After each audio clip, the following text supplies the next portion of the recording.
You know, I had like 3 Charizards, and I think I sold them all my Pokemon cards for like $15. Ouchies. Yeah, so that's something I refuse to talk about. So Wow, you just did Good thing you just said that here on a podcast where no one will ever hear this story. Yeah. Don't be my kids. Don't sell your childhood. And I'm writing down and first TikTok of the season. Got it. All right.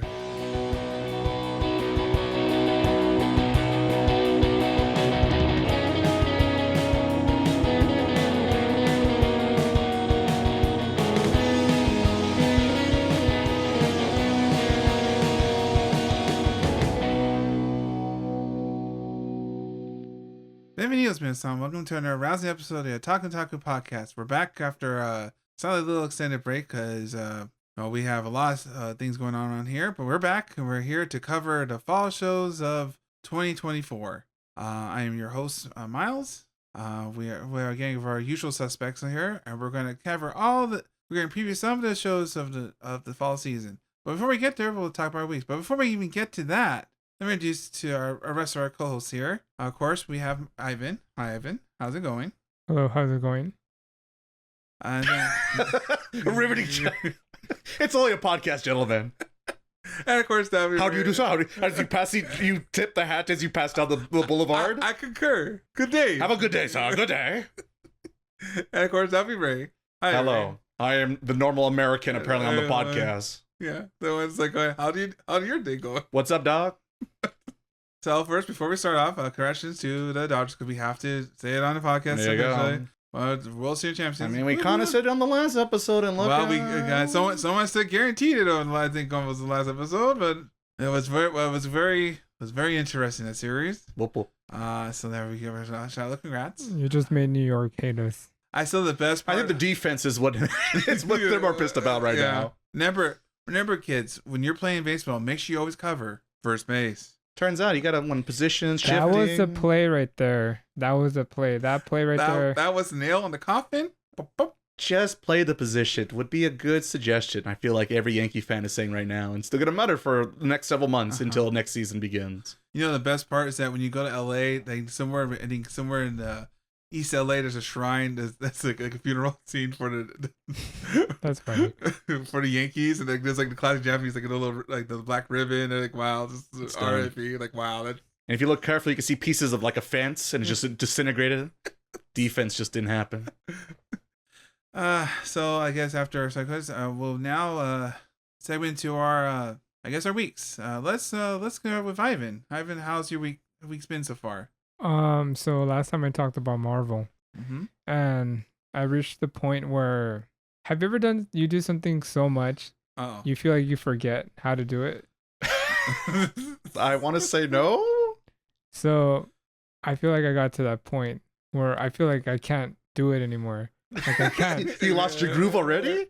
You had Rocky 3? We already Mr. T's gonna take your belt? Like the powers were off. You just like everything's gone. Yeah. So, but then also online, it's like almost like only like master players now, like only actively playing. So they can make you feel like very, very inferior in play. So, but thankfully, something new happened. How do you combat one addiction? You get another addiction. Oh, this is healthy. So I started playing. Let me get the right name. Oh no. More gotcha games on the podcast. Come on, gotcha. Come on. We got Frank in there. We must come in too. It's called Pokemon TCGP. Oh, the trading card. And it's super fun. So, have you ever played one for the Game Boy? I haven't. Never played. I play that, but like how the game works in that game compared to actual like real playing the game out like physically outside, I have no idea. I've never played the game physically, so I'm not sure. But to me, it's almost like an upgraded version of that Game Boy game, because that Game Boy game is really fun in my opinion. But obviously, it's newer, so yes, it's a little now, just a little, just a wee bit. But it's super addicting. Are you pulling? Are you? This is on your phone, right? Yeah, on your phone. Yeah. So yeah, I've gotten some good hits, and I've spent some money. Not a lot. No, come on. Yet another one of us. But There's mirror mode on the other line, just reeling poor Ivan in. But then Richard's also into it, and now we started battling. That's the problem. Hey, let's go out for another round of drinks. Yeah, another round every day, another round of drinks. Yeah, let's do something a little bit different tonight. And then where does it end? Where does it end? So we've got Mario Kart, and on the other nights we have the trading card game afterwards. Yeah. It's not addiction if you share the addiction. It's healthy. There you go. You're spraying it to everyone else, so that way it's less. Bring everyone down with this. Yeah. I guess this might not make sense, but I've always wanted to get into Pokemon cards, but I'm scared because it's so expensive. Oh, I see. So I think this is a way cheaper. I'm not losing thousands, just hundreds. It's the smart choice here. Yeah, I'm not investing. I'm giving money. Well, there you go.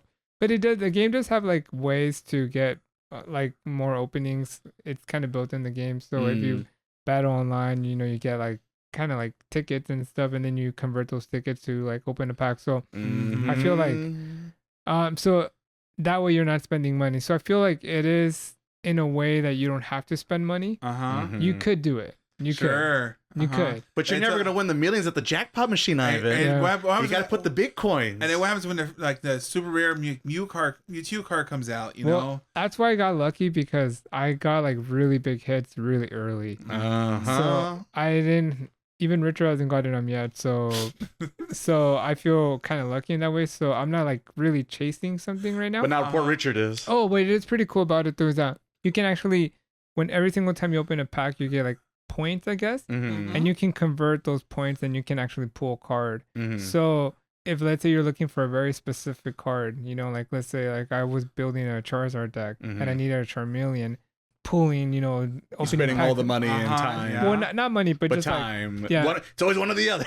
And that I didn't know yet that you can actually just go there. So I could have gotten that card way before. I see. So that makes it a little better, I guess. So you can get really rare cards, but obviously the more rare, the more points it is. So I actually think it's a very balanced way to. I don't think it's start your addiction. Yeah, I don't think it's like you need to pay. I think it almost feels like it kind of deviates, but if you pay, well, life is a little bit better, isn't it, Ivan? I think it's like if you, let's say you put in $100, right? You're gonna get a big boost, and it's almost like they want you to spend that $100. Yeah, well, I think there's it's like a guaranteed Charizard or something, maybe. I think that they made like almost 4 million in a week or something like that. Mobile gaming, ladies and gentlemen. But the good news is that I am decreasing my Marvel play. Is that good? So instead of playing a game which you paid one price, I would say this is the flat rate of $60 or whatever it was. Now we're just spending $60 this week, $60 another week, another $60 the following week. It's not $60. See, it's $10. See, Ray, it's not $60. Does it know? It's not $60. It's $60 for one time. It's $10 here, $10 there. But they're different cards. See, that's the difference, Miles. They're different cards, so it's not the same. Oh, and this one's a shiny one. So the shiny one. That's very different. Now he's white. More. Ooh. I will say though, I do really like the actual like battling, the competitive game of the. So I did like the Game Boy game. So I think it's not entirely exactly like the physical card game.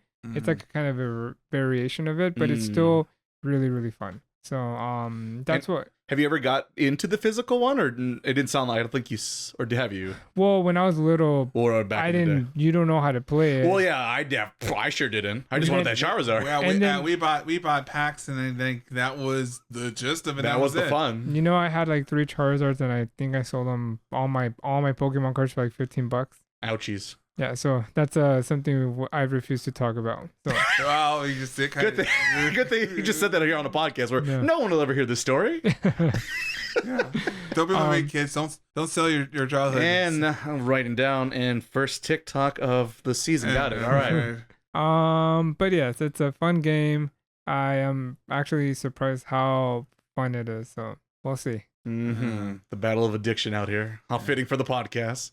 All right.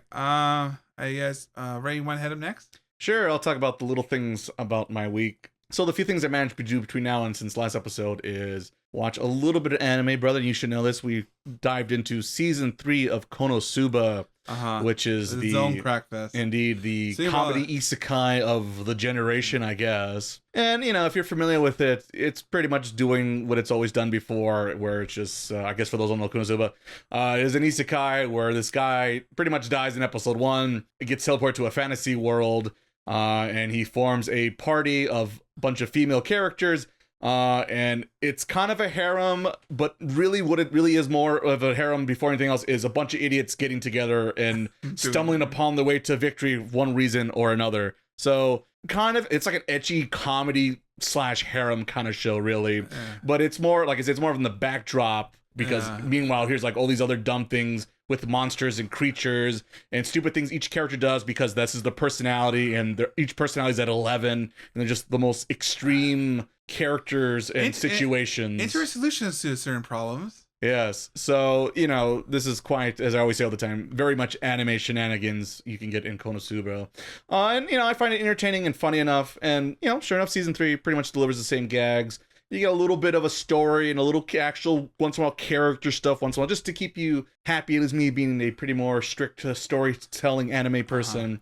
But also, if you could turn off your brain and go along with the silliness and wackiness of it, it's still pretty good, entertaining stuff. So it was good to see that KonoSuba is still delivering the goods up in season 3, which came out this year. I think it was still this year. Was it this year or last year? Maybe it was last year. Maybe it was last year. Right towards the end of last year. It felt like it was this year, but no, I think it was Everything's last year. a blur after a while. I'm just playing catch up. All I know is I'm behind. That's all I know. So yeah, if you haven't seen KonoSuba, maybe you could check out season 1 and work your way up to 3. So yes, so that was the anime. And the slight anime tangent, I guess, or pop culture nerdy stuff, was fitting for the Halloween that just passed us, was the new show on Disney Plus with the, what's it, algorithm. No, that's the algorithm, right? I'll talk about that, but right after that, Agatha. Was Agatha All Along? That's what it's officially called. Which I went to 10 different name changes. It's hilarious. Yes. Which is a sequel to the WandaVision show from some years ago now. It's been it feels like that. It's been now. That one does feel like a long time, because that was like one of the, I think it was the first Marvel TV show. It was the first show on Disney Plus. So it had a lot of hype, and it was pretty good, to be fair. That was a good solid start for that new adventure Disney took. But yes, this is the sequel to that, where it kind of switches the character focus when it features the bad guy from that show. You can't focus on one. Well, it's going to be hard. It's going to be a very boring one still shot of Wanda, whatever's left of her, let's say. Spoilers for Marvel stuff, I guess. We do not know, because we'll find out later on. Yeah, well, it's the MCU. No one's really dead. Robert Downey Jr. is coming back. All right, so no one's really dead in this universe. Yeah. But yes, this show, for those who don't know, it's more the supernatural Doctor Strange kind of focus here. Magic. And not so much, super soldiers and Spider-Man swinging about. Yes, believable stuff, yes. And kind of like WandaVision, it's much of a kind of a bit of slow burner, where there's a lot of things happening and there's a lot of secrets. And of course, the more you watch, they slowly unravel and you see the secrets and the haha, it was me the whole time kind of situation happening. And you know what? It was actually pretty good, I thought. I didn't have a lot of high hopes for this show, because who remembers WandaVision? Little kind of cares at this point. But as we are now with any DCU, if you mentioned, it's like everyone's like, here we go. Everyone's a little Marvel fatigue, minus the Deadpool movie, which we did talk about on the podcast. Yeah, that was good. But yeah, I thought this show was better than it had any right to be ? Or maybe should be ? But so yeah, if you've been on the fence about Marvel stuff, this is one of the better ones I would recommend checking out, especially if you made the time investment into WandaVision. Might as well watch this one, goes along with it, and see what other potential shenanigans happen in this one, because like every other Marvel property, you watch this one just to set up the next Marvel movie or property that, or guys, where are we gonna go next? Right. I do like the WandaVision. Oh, there you go, Ivan. Just for you, Ivan. I think that's the last Marvel thing I saw. Not a terrible place to end it, I'll say. I still, maybe unpopular opinion, but I still think the Endgame, I didn't really like what they did. Oh, really? I think that's why everything got awkward. Well, it gets awkward because they kind of finished the big story stuff. Yeah, so they probably should have just done a reboot. Yeah, that's what. Well, they were trying to do that in a weird way, and then it all fell apart. reality came into play. Like the 5-year thing, I still don't like it or whatever. Oh yeah, wow. I think I feel as we get furthermore on going forward, I think we're just gonna scrapping whatever we did with that. We're scrapping that away because it's very too confusing, and what we're originally going to do, they can't do anymore because certain people are now out of play. Yeah, they should have just done like a multiverse or something. Just keep it simple. Like that's its own universe, and now here's something. Right, but they're so scared of losing people, and I guess I kind of don't blame them because up until that point, all the movies were connected, right? So people were it was a simple plot line to follow through if you watched all this content. But now if you start being like, oh, this is this Spider-Man in this universe, and does it connect with that Spider-Man and this Iron Man? So I get it, but I mean, they're slowly leaning towards. I mean, you see that now with already we had the Doctor Strange one, and even the Deadpool. They did that. They brought back Wolverine for Christ's sake. Yeah. So and hell, we're gonna get more of that because once again, Robert Downey Jr. is back. So I guess there's gonna be some random variant about that shenanigan. So I still like watching Marvel stuff, but I'm not like super excited as I once was watching all that stuff. Yeah, like after I was looking forward to Guardians 3, and I also didn't really like the ending for that. It was okay. Well, it was the best it was going to be, sadly, because the guy left, right? Yeah, it was just awesome because now he's going to try and fix the DC. It's because I've always told you this, my thing with like American TV show writing and all that, it's like they never really have an ending in sight.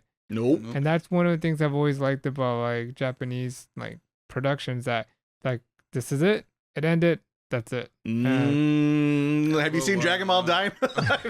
That's kind of an exception, though. But oh, we got One Piece out here, Ivan. No, I'm talking. Modoka Magica is coming back. No, I'm talking about like. I'll give you an example, like Gundam Wing. Like they made Gundam 00. The franchise continues, but they're still like. Oh, okay. Yeah, okay. That, yes, okay. It's not like you don't see that universe timeline. Yeah. Well, I mean, okay, maybe Gundam's not the best one because they keep bringing back the UC timeline. Yeah. Isn't there literally a new Netflix one with back in the UC timeline, back in the 1 Year War? The American one? Yeah, I think so. The CG one? Yeah, the CG. I've seen it on the internet, but that's it. Maybe I'm not thinking of good examples. I was gonna say it's really backfiring pretty bad right now. No, well, I guess what I'm trying to say is like they still conclude stories in some way. Like even though like Code Geass. That one's concluded, right? No. Someone hasn't been paying attention. What's new on this calendar? Death Note. There's a new video game. This is not working out well. Let me think of another one. Oh, he's good. Like, excuse me, I slowly get my glass of wine and just watch Ivan struggle out here. Amazing Nikaku. Radama's back. The spiral, like, here we go. Japan would never double do. Oh, no. But I feel like I still, like, I'll give an example, like Dexter. Like, aren't they breaking that? Is there a prequel Dexter? No, Dexter, the serial killer one. They're making a prequel Dexter TV show. Yeah, no, that's what I'm saying. Oh, the Americans do that all the time. That is true. They start a show, and they never have, like, some ending in sight. So they do, like, 8, 7 seasons, and then at the ending... The endings are bad, I think, is what I feel like would be the safer thing, yes. But that's because they didn't have, like, a... They didn't know where it was going to end. Like, here's a great example. Game of Thrones? Attack on Titan. Like, he said, I know how I'm going to end it. Right, that's true. And he stuck to it, like... Their endings tend to be better, yes. Yeah. Bringing back the dead corpses for money, that's still a thing that everyone does. It's like Breaking Bad, right? It's still one... That's like a good example of that. Right, Breaking Bad's a good example of someone like, no, I'm going to end here. Because they offer him money to, like, keep going. It's like, no. Well, yeah, that's what you should do. And that's what I'm saying. Because at some point, like, for example, one of the shows, Shameless, that's another one that kind of like falls apart. Oh yeah. Yeah. So that's why basically what I'm trying to say is like after Endgame, they don't know what they're doing. They didn't know, and they didn't plan for it because they're too busy trying to get their way to Endgame, and then like it's over. Fuck, now what? They didn't really think about it. Like shit, America, baby, capitalism. All right, so there was our Marvel talk apparently this week on the podcast. Yeah, thank you, Mr. Mouse. Thank you. All right, boys, keep it up. You're back in for. Have you seen the Thunderbolts trailer yet? It's pretty good. Pretty good. I think there's also Sorry, I think also there's also new Captain America one that came out today because I guess there's I want to say Brazil D23 or something's going on. It's like is that why all this happening? Everything's leaking out with that. It's like, well, here we go. So there's that. I guess a long going wait. So I guess I'm assuming you conclude your week then. I've concluded. Well, that's the content I watched, but now it's time for the promotion here on the podcast. Okay, Hashtag ad. Here we come. It's time for the ad, everyone. So the real reason why I don't have too much to talk about this week on the podcast, or several weeks of the podcast, also we had a little break, is because I had the daunting task of trying to watch 31 animes to preview over on my YouTube channel, Sourdough Shonen, once again, down below in the description of this podcast. Yeah, that was the first time I ever attempted such a big thing, and it's and the last thing I'll be if it does well on YouTube, I'll be happy. So if please no one watches it, I'm just gonna cry in the corner. Be like Goku. Gather your energy. Everyone, send all the likes and subscribes to Ray, so that way I would appreciate it. It did take a lot of time and effort. Nothing was sponsored or paid for. This is, subscription to Netflix, subscription to Crunchyroll, High Dive, and all these other places to watch these shows. Having just the time sitting down, of course, have to be able to capture the footage of that. So in my video, as I've mentioned before, his poor eyes are rolling because every time he uses an anime trope. Yeah, turns out there's a lot of cliches in anime. Who would have thunk? But yes, I did the old 3-episode rule of each show. So I watched the first 3 episodes of each brand new show that came out this season. No sequels or prequels or anything like that. But if it was a brand new show that first time aired this season in fall, I covered it. And it's on over on my YouTube channel. Episode 3, and basically out of those 3 episodes, I make a verdict of either, this is, no, I'm not interested, I'm gonna pass, or that's pretty good, I'll pass. And the rare exception of my double down rating, where I'm all into the show and I want more of it now, please. And just say I'm ready to buy the merch potentially. Based on the first 3 episodes. There's plenty of anime where shit falls off a cliff on episode 4 or something like that. Bring out Uzumaki this season would be a good example of animes that fall off a cliff after the first episode. Well, that's what happens when you only have episodes and you put all money to one. There's a reason that thing hasn't been limbo for like 2-3 years at this point. But yes, that is over on my YouTube channel if you're curious. I covered it all. Everything we're going to talk about next on this episode, I have already seen it and covered it. He already foreseen it, and you're going to tell us that? I don't know about that. So you might get an extra opinion perhaps this episode of the podcast. But yes, that was the biggest task I took on my journey on doing YouTube stuff. And so yeah, that's my big sell and push this week on the podcast. Whew, that was a lot of editing and a lot of anime watching for myself. And you also want I guess quick reminder for the stream. Oh yes, our charity stream is also, by the time this episode, if you're listening to this episode of this podcast right now, most likely we're in a few days, if not right now, there's a good chance we're having our 24-hour charity stream event on November 16th, Saturday through Sunday. Most likely somewhere between 11 and 1 o'clock in the morning. Not morning. Don't want to mess that up. 11 a.m. to 1 p.m. Afternoonish, let's say, that window. Basically, we're going to start there, or I'm going to start there, and hopefully we have a couple rotating guest stars showing up through that event. And we're just raising money for the Extra Life Foundation, in particular the Children's Hospital right here in our own backyard in Los Angeles. And so if you're curious, sounds fun. We're just going to play games. You can watch me melt live. You think watching 30 episodes of anime or 90 episodes of anime was a lot for me. How about staying up 24 hours and playing video games? That'll wake me up, I guess, question mark. So watch me suffer, melt, all for a good cause. And if you're interested, there's a link down below in this podcast description. I'll take you to the charity page, and it can be a little small donation. And I would thank you very much if you do that over there. And so, that's happening around the corner around November. Why do I do these things to myself again? Someone remind me. I hate myself. That's why. For the clicks. For the clicks and the lulls. Charity. For the children. For the kids. I do it for you, my children. Indeed. Whenever as he wastes, as he gives energy, it just fades away, and just the Boxing Joe guy anime. Just done. That's gonna be me, and that definitely it's like 1 o'clock in the morning, definitely that day. That's what the coffee's for. But yes, that is my goal. We'll see how far I get there. I might cheat a little bit. I can always buy me 1 hour of free time, just play this new video on the Twitch TVs. There you go. So that's I'll put video myself, recording myself. Take a little nap for an hour real quick. Thanks, me. It's all part of the plan. That's the reason, just for the event. Like an AI version of you, so that way it looks at the camera as you're sleeping. Yes. It was like, this game is... This anime title's way too long. I'll be like, you like Garfield and get like the mask, has your eyes like you're awake, but you're actually still just asleep. I'm knocked out. I could do that. Power of my VTubing powers. Uh-huh. I could do it all. But yeah, I guess that's the stuff going on in my week, and look forward to more updates on that, I guess, on future Taco podcast episodes. And with that, I think I'm officially done. Unless I'm forgetting, am I forgetting anything else, Miles? No, you did much of the. Let me take the burden off your shoulders. Thank you, please. And let's talk about some anime once again. So I decided, because I was bored and I felt like, I was tired of watching, all these new shows. I don't watch this, of course, Ray has, but doing my homework. You know what?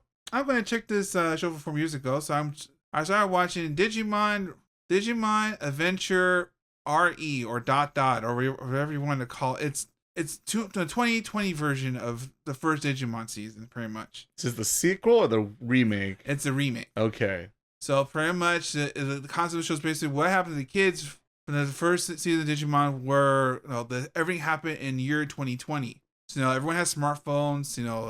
Everyone knows the internet. Everyone knows about and they never go to the Digiverse because it's too busy on TikTok. Yeah. It is funny because certain aspects of certain characters they try the technology upgrade technology, like Izzy has a tablet now instead of a computer, his little laptop it's a tablet. Oh, I get you. Because back then what's that? It's it's folded and the keyboard, things like that. It's Palm Pilot. But pretty much just so kind of basically starts the same. It's interesting because they actually kind of did like Dragon Ball Super, they kind of retold an old story again, the Our Little War Game, which never came out here until you can buy now on Discotheque. You could buy the actual original movie because Oh, you're talking about the movie? No, because it was the first couple episodes of this TV show is basically just a reenactment of that movie. Okay. The key difference is that, for one, none of the kids are all together. They're all separated when they enter the digital world, which is interesting. Like they're not part of the same classroom or anything? Yeah, and some are older, some are younger, some are, they kind of play it around a bit. So they all still from Japan? They're all still from Japan, but, they don't all, because, well, I don't know if you remember, but season 1. No, I do not. So when, the gist of how the season originally started is that, it went to a summer camp, because they all live in the same building for, a bunch of years. They all go to summer camp, and they get swept into the digital world, and that's how they get into the digital world. Mm-hmm. While here, pretty much, they go to a kind of pseudo digital world first, kind of like the internet. I guess the internet, but not the digital world. That makes sense because there's 3 different layers. In this one. Okay, this already sounds too complicated for me. Most of the time now, their Digivices and their crests are all with them now. Because usually had to find it. Something later on now they have it built in. I vaguely or something like that. And pretty much, they slowly beat everybody else, and we're slowly gathering our group to go and try to get back home, pretty much. Because the world of Tokyo is going to collapse in 32 hours, but of course, digital time is different. So it's interesting. It's a lot of things that, there's same plot points, we did just now. It's all, it's a different take on said plot points. And we'll see where it goes. I think I'm episode 10 so far. So, are you liking your scene, or is nostalgia doing all the heavy lifting here? I guess me, because I kind of know how it kind of works, right? It's kind of for me, it kind of and here's this story part beat from this, and this story from here. The only interesting is that since they're all separated, you kind of bumped everyone. They kind of wait, what's going on? Everyone is kind of chummy, even though they just met for the first time, which is kind of weird. Kind of all right, yeah, they're friendly kids, all right. We'll see how it goes. It pretty much plays beat for beat, other than, obviously the different evil bad guys trying to keep them in the digital world, and then have to save Tokyo because there's a time they keep before the city collapses into eternal darkness. It happens. As you do. And then because to celebrate yesterday, the Mario Luigi game Brothership came out yesterday. So of course we dived into that for I think I beat literally me, sorry. Okay, I was gonna say I haven't played shit. I played a lot of that game. I played probably pretty much nonstop between when it came out to the face of addiction, ladies and gentlemen. Morning. So pretty much it's kind of neat. It is a lot like Mario Luigi, which I was worried because I thought we were gonna screw it up. From it plays just like Mario Luigi does. Mario with A, Luigi with B. The bro attacks are here. Everything pretty much made it. It's not like Paper Mario, which is kind of like the Origami King, which is kind of a little too jarring, or the Origami King was close to getting Paper Mario, but it's not exactly Paper Mario. It's not a 1,000-year door. But for Mario, this is a Mario Luigi game. It plays exactly like it. It's interesting because since now that 3D models, they could do a lot of interesting things with camera angles, things like that. So they could do more interesting setups, like the way to play the camera angles and everything like that. They're 3D models, but they look just like like I guess the the Mario Luigi art style. Yes, vaguely, yes. Yeah, so it looks just like that, but it's not just 3D. Grand premise, of course, they get sent. They basically got isekai. They got sent to another world in which they're trying to really put all these little islands back together to one big giant island because something happened and caused the island to collapse, so that all the islands are separated out in the ocean. And so you and the brother trying to get back home, you have to literally reunite each of these islands back to the big island, like reconnect.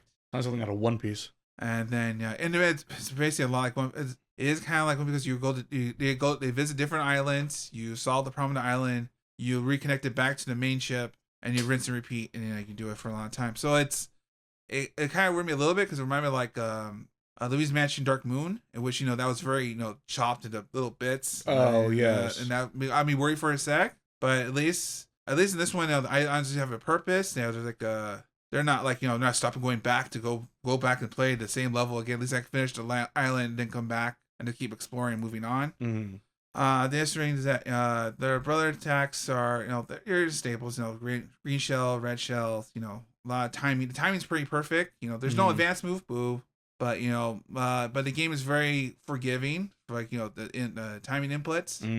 So you don't have a problem trying to do any of the excellent attacks and things like that because the window's pretty big in this one. I think I mentioned last time when we were talking about the Zelda game it is of course the Switch lag, which the game takes a little chugs a little here and there, but not as bad as the Zelda game at least. It's usually only when try go into battle it kind of gives like 3 or 4 seconds or try loads of cutscene like 3 or 4 it takes a little bit loading here and there, but most of all the gameplay is pretty fast or run smoother than that because I thought it was going to run. So overall, it's fun. They do it. It is less wacky though. It is more safe. There's no 1,000-year door, and it's unique sense of humor, I guess per se. We watched.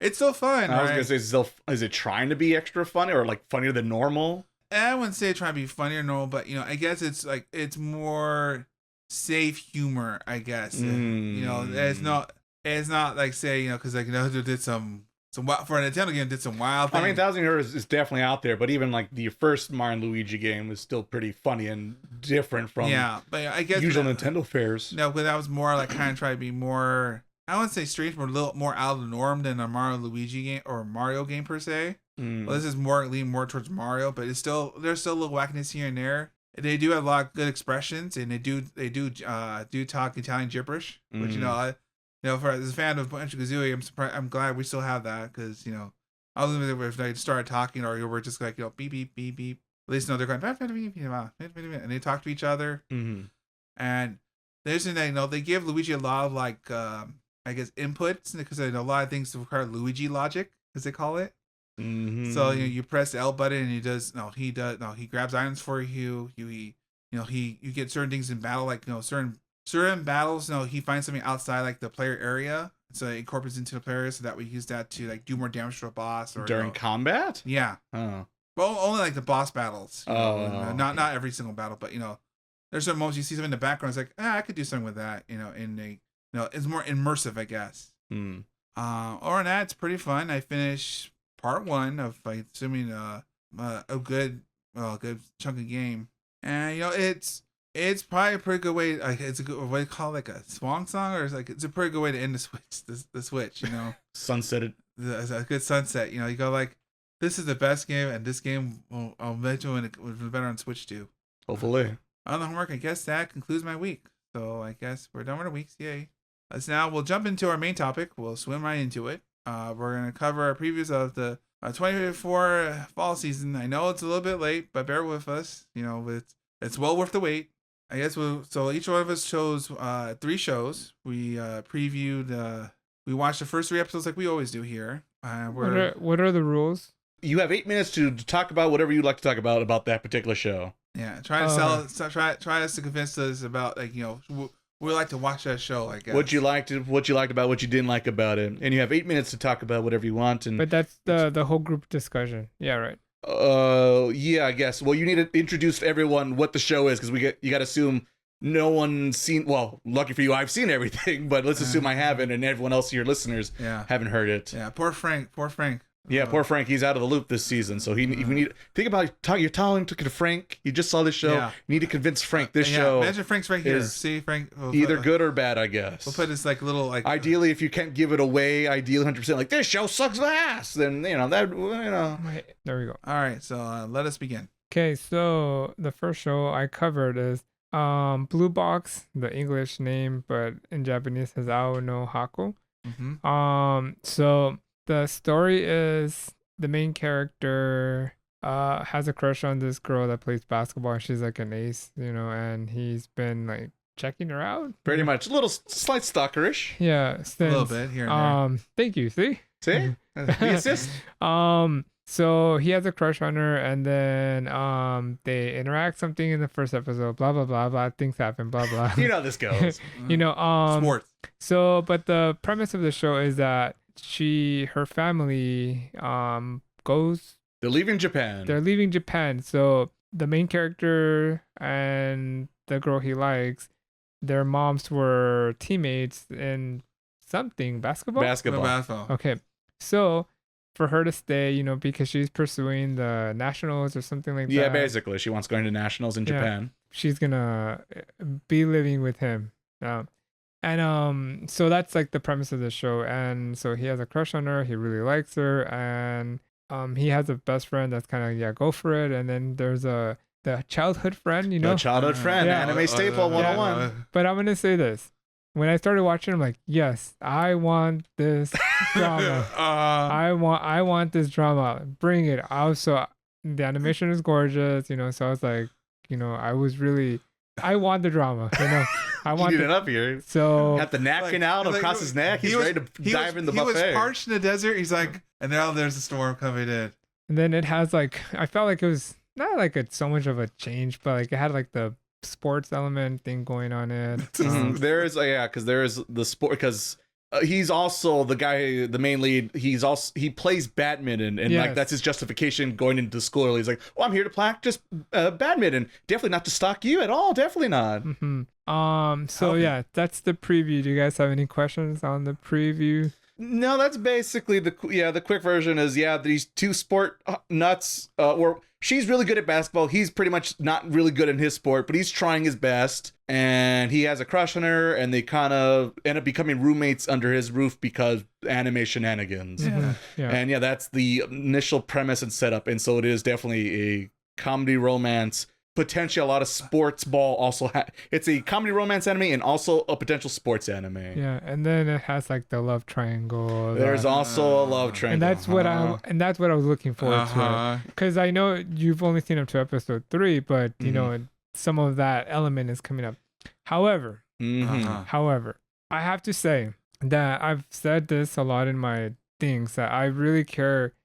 When I really like a show, it's because I really like the character. Even if the show ends up being a little bit flawed, if I like the character, like I end up liking it. And I don't like the lead, the main guy.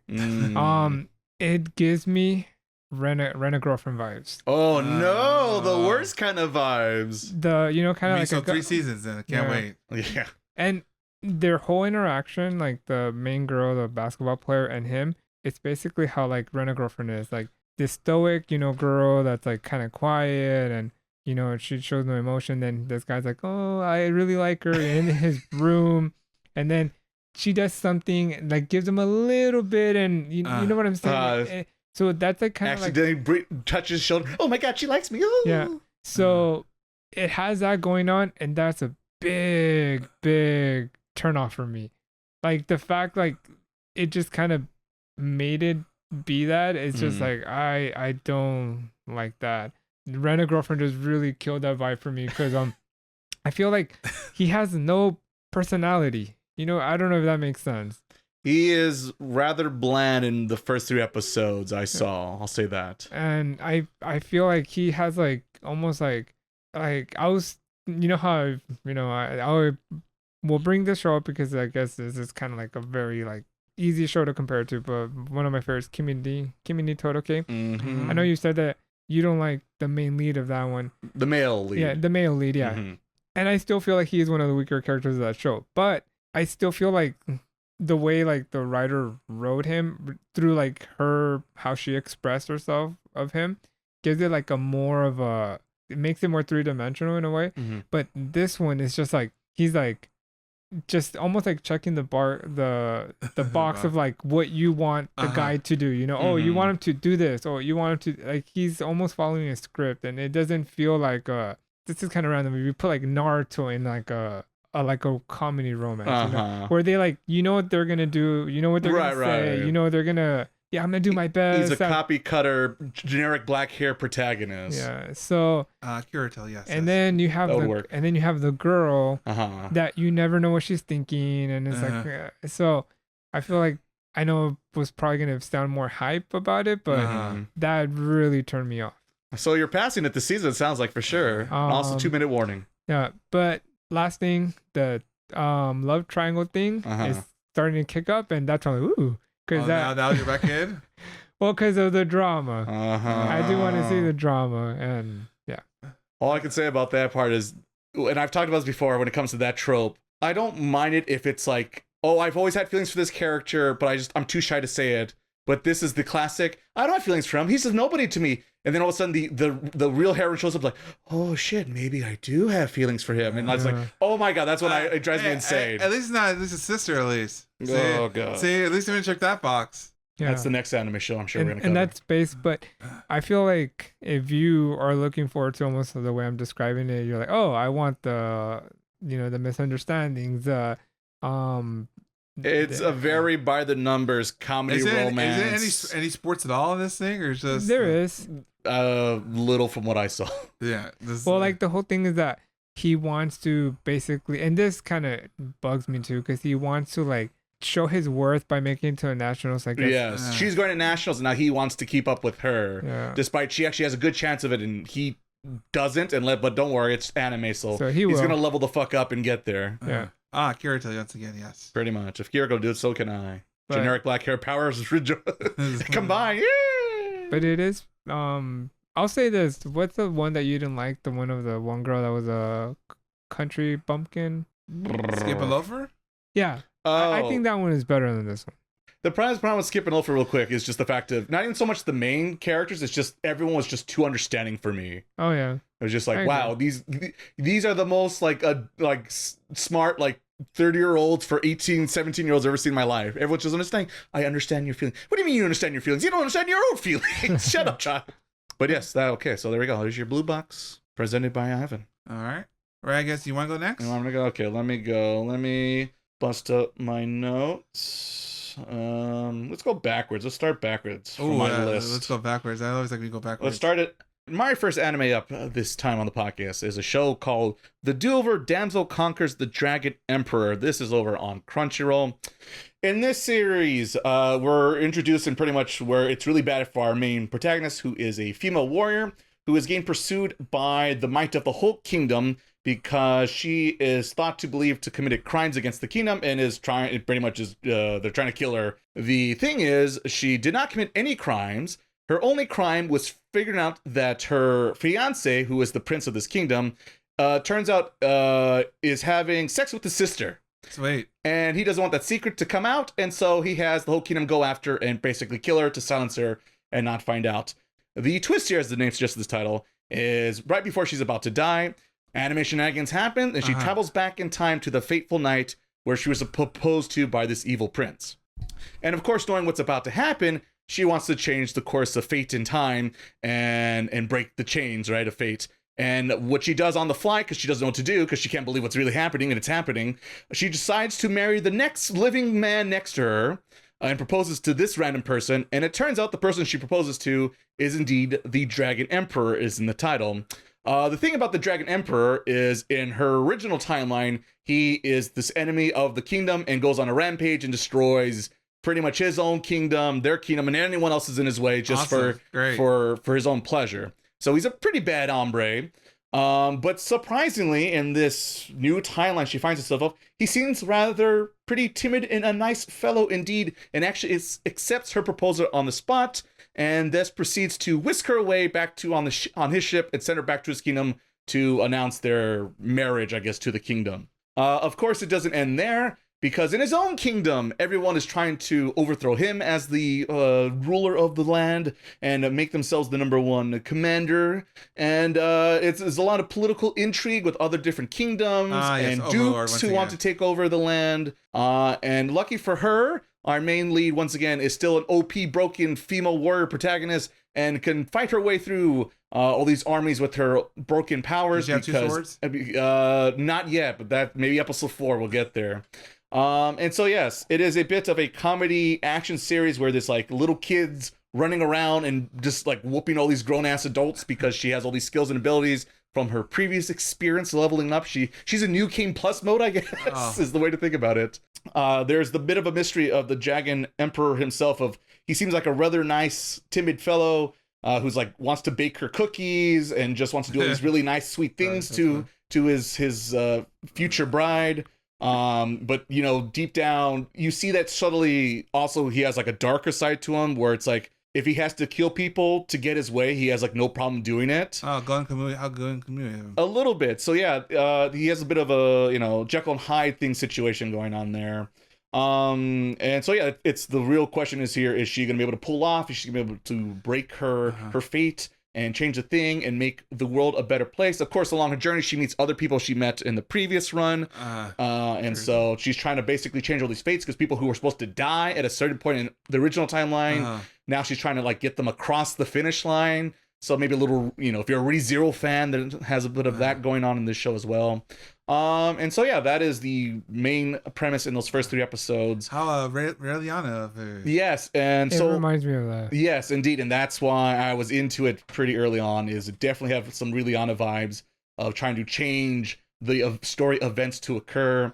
So yeah, I like that a lot. The easiest thing to poke holes and make fun about the show is this. The animation is also like Raeliana's and not great. Especially action scenes? That's the problem. It's every time there's more of an intense action scene, the animation just really isn't there. I guess to be fair, this is also brought to us by JC Staff, who is like credited like under like I honestly at least 5 to 10 different animes this season alone. Going to get paid. So yeah, sadly, the do-over Damsel Conquers the Dragon Emperor did not get the big dollars this season around. But the premise is promising, so I did like that. And I'm a bit of a sucker of these like time travel situations to see what they can fix and what they can't fix. If we're gonna get like a Steins Gate situation of like, certain events you can't change, right? And that ongoing bit. Well, you change just enough, but then you switch over to this timeline, Right. So yeah, I don't know how many times she's gonna get a do-over, right? Does she get a banana? Does she have a banana or microwave? No microwaves so far yet in this one. So yeah, that's the ongoing thing. There's actually dragons too, but only he can see them, and that's why he's like chosen to be true ruler of this kingdom, despite he's like the 5th to the throne. But basically, there's also like this curse where everyone around him dies. Awesome. And so everyone thinks like he's behind it, and like he's killing everyone just so he could get the throne. But if we're taking his word, straight, he's basically like, I had nothing to do with it. They all like, had these tragic deaths that had nothing to do with.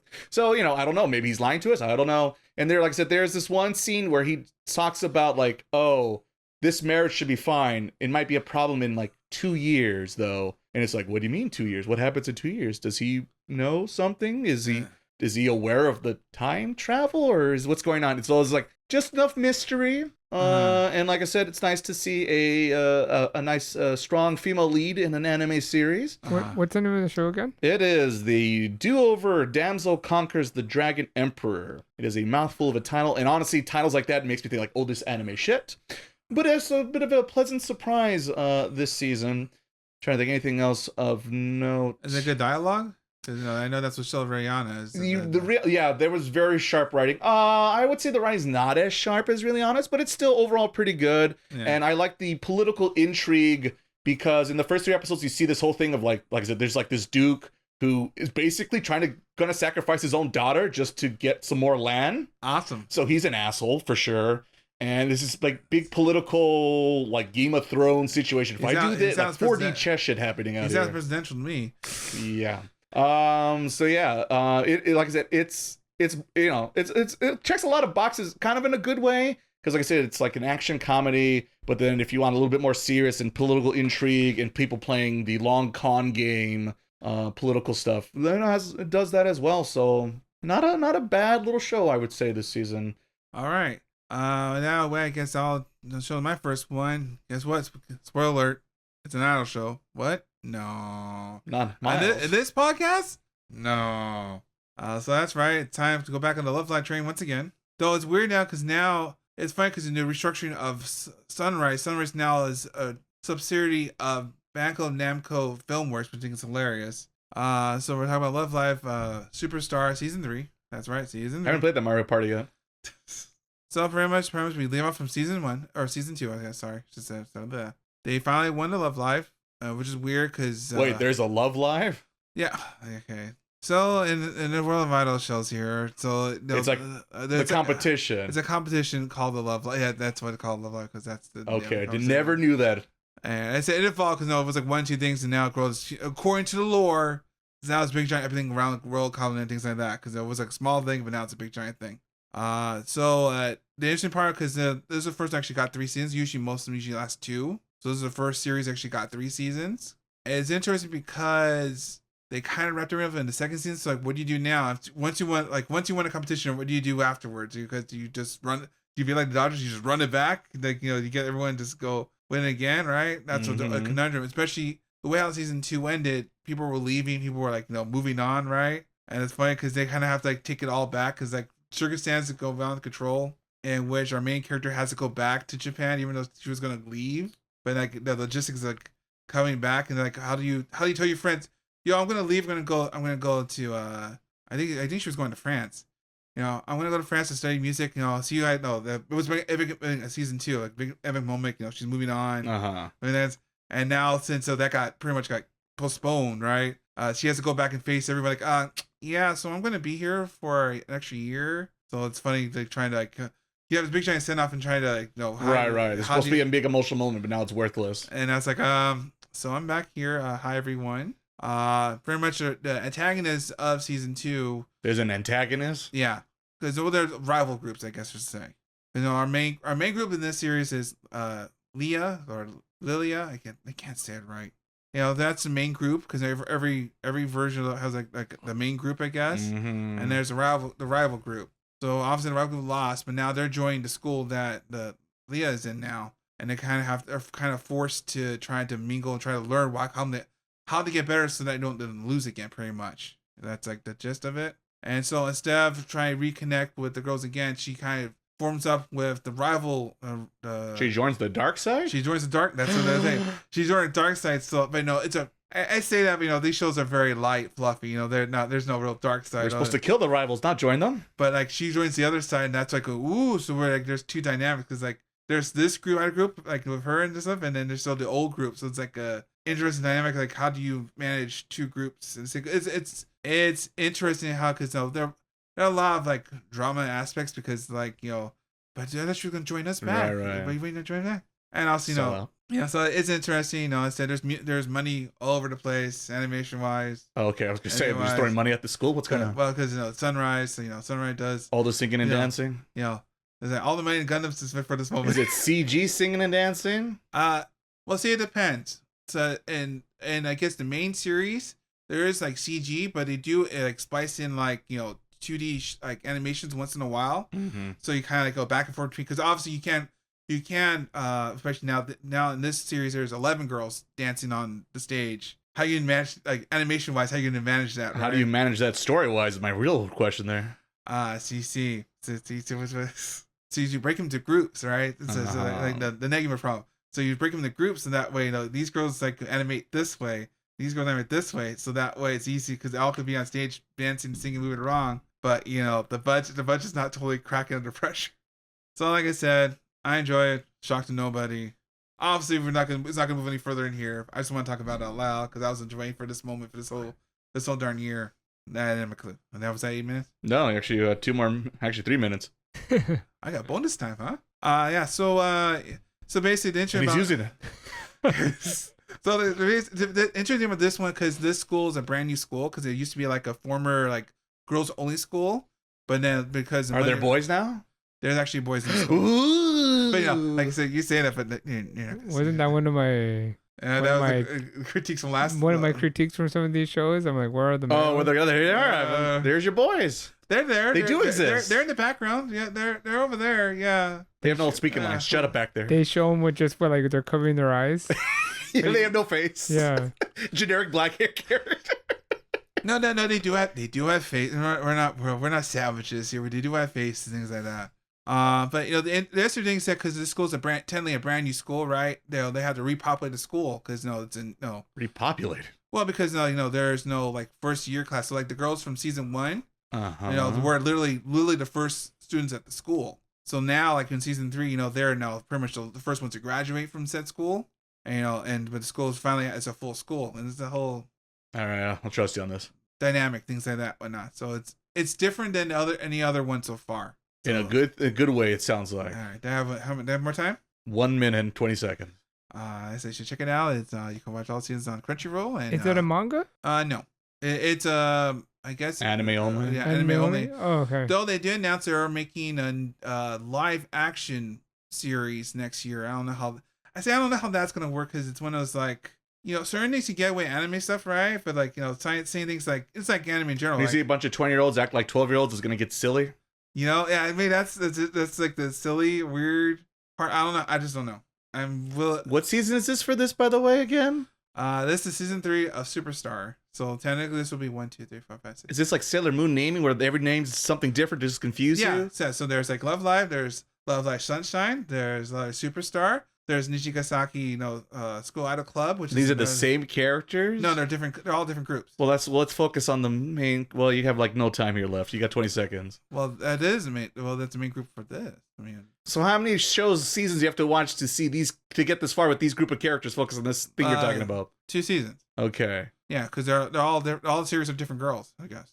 Taylor's different producers. So these are all brand new characters, right? And there's your time. Thank God. All right, back to Ivan. All right, so. The next show I chose, and I picked it as one of my top 10 favorite shows I've ever watched. So Ranma, 1/2. I was excited about it because I did like the remake of Yatsura Yusure? Yusure Yatsura? That'll work too. So I was excited, but then Ray told me not the same studio. I'm like, oh man. Oh man. So I feel like this is one of the shows I can kind of say a lot, but anyways, I'll just stick to it. So premise of the show, main character Ramna, he is his father, both gosh, how do I describe the show? Good luck.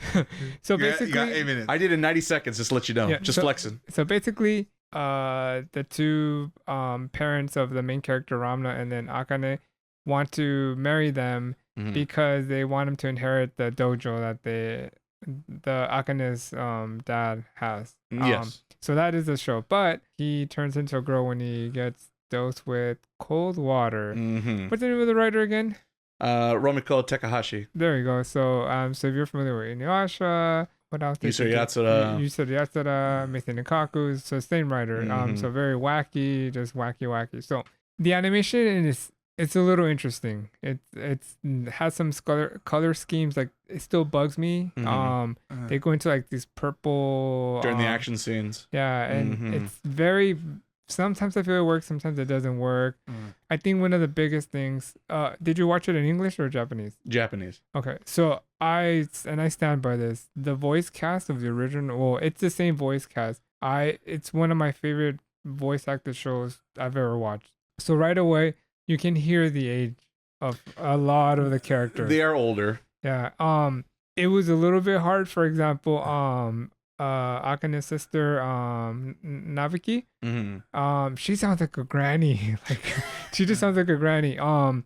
The one that kind of made me the most sad was Ramna's dad, because he was so involved in like the original anime, and he just almost been kind of cut out. You know, and he can even hear in his voice. He just sounds really, really old. I had a lot of mixed feelings about it, you know. So, but you got to watch episode 3, and I read online that some people said this is where it would either make it or break it to the people to continue watching. So that's the episode where the Dr. Tofu, he That's his name, right? That's his name. That is his name. Yeah. She has some fun, and she's at the time, ha ha he he. In an international American perspective, it's like yikes.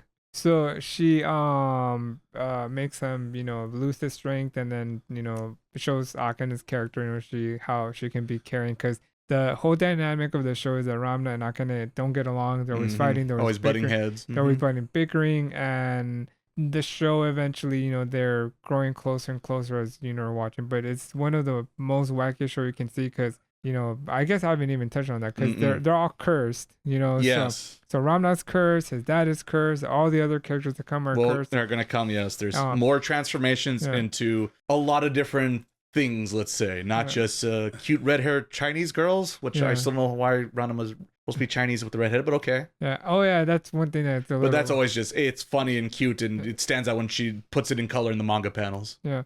So but ultimately the show, even though it's like, and it's also like a joke on like martial arts anime, because that was like a big thing in the 80s and the 90s. Very Dragon Ball. So this is a comedy based on those animes. So it's like, it is martial arts, but it's always like funny. Yes. But yeah, what I've always liked about the show is the dynamic of Ramna and Akane. But once again, going back to episode 3, I think that episode, because the first 2 episodes, I like the first one. The second one, I kind of hate it. Like the one of what's his name? The kendo guy. Yeah, I forget his name. I just hated the production of that episode. And then episode 3, I'm like, okay, here we go. This is the Ramna. Those moments, she's really good at doing those moments. You have all this chaos, all this comedy, and then she can kind of like bring like that romance element, or like so. And now I'm in episode 6 now, and I feel like it's definitely different, because like there's so much I got cut out of like the original anime, and like a lot. So I don't know if I kind of really miss Ramna's dad, because he's almost like non-existent in this one. And then in the original anime, he was always there. It's always like the gag. It was like kind of like Pokemon-ish, there's the gag. Team Rocket's always happening. It's always happening. Right. So this one is like, I think he's only like in the first episode, second episode. He hasn't been in any other episode. So it's different. So I don't know if it's for better or for worse, but I think like the overall, like, you guys say there's like the story beat, it's still Ramna. They're still following the story, and it has a lot of very good things. Like, for example, I was watching the episode where I guess something happened to Akane, the one of the big plot points. 2 minutes. All right. And she's crying, and then Raquel, my wife, she's like, why is she crying? I'm like, this is the reason. I might ask her, would you cry because of that? And she says, of course. So I think like just having a writer that knows how to write female characters is always like really nice to watch. Right. It's kind of like, I'm gonna go to Blue Box. It's not like this like kind of create a character like this character only has this personality, this only trait, and this only has this trait. So when you do like shows like Ramna, she almost maximizes her flaws, but I feel like she's still good at making them have more than that. So you can have a character be really angry, then be come through. Yeah, that's the way I like to describe it. And I think like the show still does that. All right, it sounds interesting. There's any running, because I know like I seen a couple the opening, they're all like running around, kind of like. You mean the original one? Yeah, original one. Is like any of that? There's some callbacks to the original without being a little copy and paste, but there's little references in the new opening they took from the things from the first opening. It's like kind of like a reference to it for sure. Yeah, exactly. But the whole running sequence, not really. Yeah. Well, and one last thing, I guess. But I still think that Akane, the voice actor, and then Ramna are 2 of my favorite voice actors. And I feel like the first couple of episodes, they felt a little awkward. But I feel like by episode 4, 5, and 6, they're like really in the role, and like they're still shining. And I think that's kind of like my main thing that's like, okay, it's them, All right, that's Ranma 1/2. All right, then. Let's see. Well, next up I have here is another mouthful of a title, of course, because that's every goddamn anime title ever. We have Magilumiere Magical Girls Incorporation. This is over on Amazon.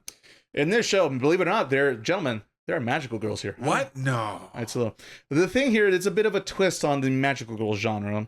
So in this world, there are indeed magical girls, but it's not the more Sailor Moon aspect where, some magical creature shows up and says, you're the chosen one, you have to save the planet, and blah, blah, blah, blah. Turns out in this world, pretty much seems like anyone could be a magical girl, question mark. We haven't gotten to the details in those 3 episodes, but there's no special chosen abilities.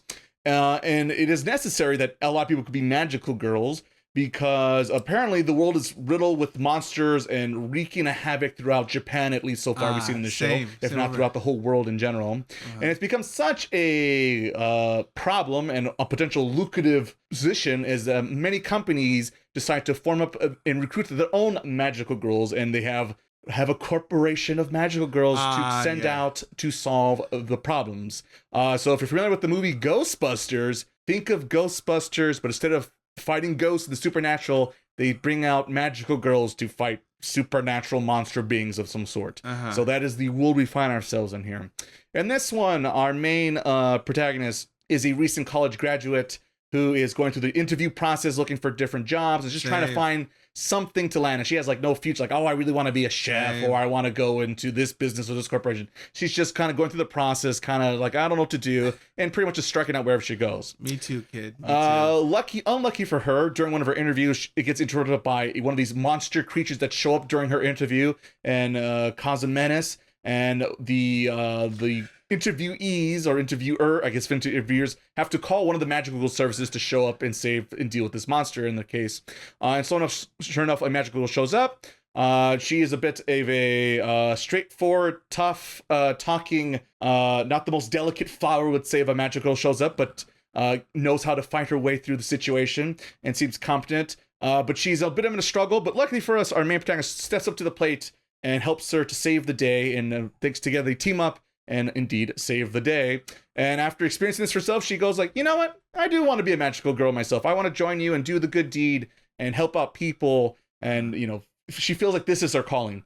So sure enough, she signs up and becomes a magical girl.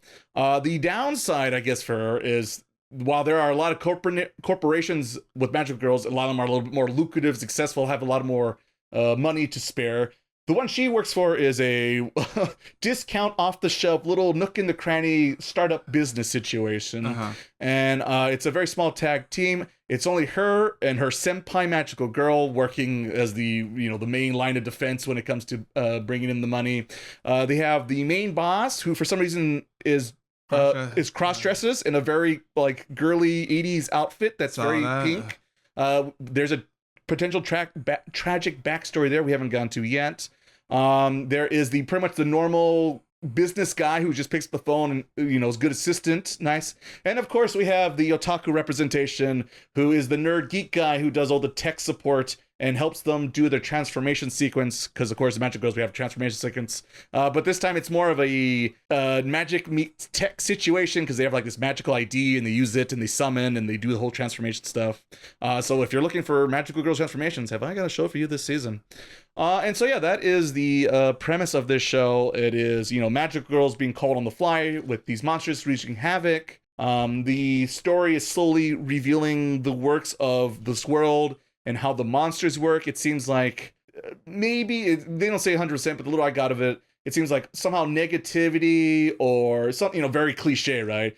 Summons these monsters and they're like kind of a menace, but like they're not really, they're not slashing out and killing people. But eventually over time it could be a problem, right? It needs to be dealt with. And so that's what they're called to do throughout the few episodes. And yeah, and like, I guess the other thing is I haven't really said is there's also so there's the magic girls aspect, but there's also like a lot of technological Iron Man stuff going on here. Cause really? A little bit, because they ride on these brooms, but they're more like mechanical brooms, not just like witches brooms or whatever traditional old school brooms.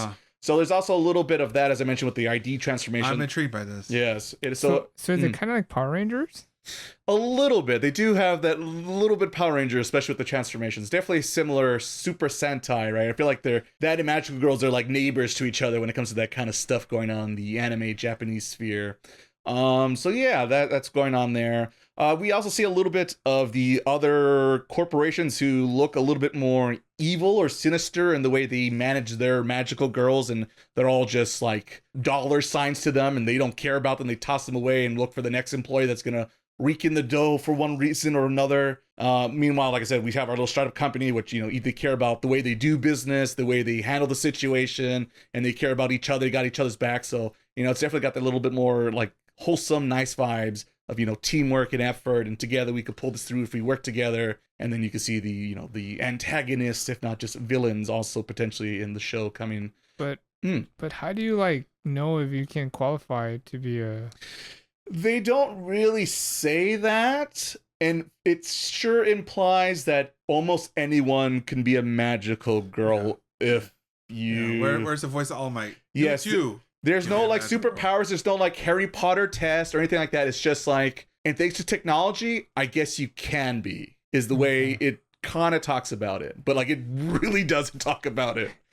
Kind of interesting. So yeah, they maybe down the line they will get into the nitty gritty about that and how that works. But so far as you see, there's no there's no chosen one or magical being that just so happens the right place, the right time, right? No QBs. No QBs. No Lunar. That's the little white one. Luna, that's what it is. The little Lunar's white one. The game. The from Sailor Moon. Mata. Oh yeah, that's the QB. Yeah. Thing was freaky, man. Don't never sign a contract with that thing. I think that thing was freaky. Oh, it show's so good. Hopefully it won't get as dark as Modoc over there, but it could. Who knows? I don't know, but it could. But I think it does what people expect and want in a magical genre, but do just enough twisted turns to keep it interesting. Sometimes the animation maybe isn't perfect, but it is a little bit better. Once again, I think JC Staff is they're the head production, but the second head production on this one as well. So maybe, also got a little bit of the short change, but overall it moves fairly well. And like I said, I thought the world was interesting and the potential and just a little bit of mystery here and there, how the monsters and the corporations and how you even become a magical girl has me interested in this show. So yeah, that's Magilumiere, Magical Girls Incorporation over on Amazon. So that's always a weird Amazon with a one weird pick out of the whole season. It's better than the other Amazon show, which is on my video. You could check out that shit show over there if you want. Woof. And that's it for my second choice this season. All right, I guess back to me again. Let's take a trip like what I've said earlier. Let's talk about some Team Rocket. Let's say. So the anime I'm going to talk about next is Acro Trip. So the very premise of this show is a poor girl named Chizuko. She's kind of pretty much like Ray, kind of just going through life, kind of just this Life's a drag. Life's a thing where she's going through emotions, I guess, as I say per se. And then from one match where she moves to a town, I guess she's trying to live with her grandfather. Well, she's visiting her in episode 1. She's visiting her grandfather just to change up the scenery a little bit. And she happens to spill a epic fight between Chromo, which is I guess the evil lord of Fortismal Nova. I think that's the name of the something group. Like that. And then yet another magical girl, Barry. Whoa, more than one magical girl this season. What? That's crazy. I know it's crazy. It's almost like a whole genre out there. And I guess the moment when she sees Barry Blossom for the first time, she I guess she gets infatuated with her, and becomes a she wants to be the number one fan. And so everywhere I guess she follows the board of I gotta see the viewing of this this clip over here. Well, yeah, and by the way, one little minor thing. This is a very weird, unique thing that only happens in this rural part of town where it's not like the magical show is talking about what's happening all over the place. It's just for whatever reason, there's this little small town of Japan where good fights evil, and it is a spectacle, and it's almost like a tourist attraction. And so they have it on the local news, the new update on today's fight with the magical girl and the evil organization. Yeah, but and then they. Whoever pretty much is a fool, an idiot. He's basically Team Rocket. Yeah, I was gonna say he signed up for Team Rocket for sure. He's going. He has a plan, but doesn't have a plan. He knows he had a fire, but he doesn't know why. Just a fire, but he kind of regrets the plan sometimes. Doesn't know exactly. Trying to get his minions to follow him, but they don't really listen to him. And he's kind of just trying to figure things out. He's an idiot. So one winter Chizuko bumps into him, I guess, at the convenience store, and he's like, hey, can you help me out and try to, to get back to this magical, try to get root to his gang, whatever, right? Mm-hmm. And but she's like, no, man, I'm all for Team Blossom over here. Said, but if you help me out, you can see more of her. We kind of do have in hand helping out. So through a series of events, she kind of reluctantly joins his cause, I guess, because she wants more. She wants to see more of Barry Blossom. She wants to get up close and personal with her. And I said, but this guy is like I mentioned, he's an idiot. he's a doofus. He kind of doesn't know what his plan is. His plan's kind of like underbaked. Things blow up, things don't go his way, and he cries a lot. So it's a lot of. He's not a very good villain. Yeah, so a lot of has it pretty much like become like I guess his go-to assistant, kind of like, no, we gotta do it this way. No, you gotta like waiver and somehow like he lives under her house. So the base is under her house for some reason, for various reasons. For anime reasons. Her grandfather's very understanding. It's like, wow, okay, I guess. Like, don't you know this is Chrome? Yeah, he's like, oh, he lives on my house. Don't you know? It's like it's just a lot of silliness, very silly. And the bear minions who kind of listen to her but don't listen to him, and it's a very unique, wacky show. I guess it's kind of like, not exactly, but it's similar to like the Minions movie, or what's it, Despicable Me stuff, right? Yeah. Where it's about this bad guy, but he's really not that bad, and he has all these like followers, but they're all kind of idiots, but they're all kind of having fun being idiots and pretending to be bad and not really being that evil at the same time. Like Megamind or something? Maybe also like that, yeah.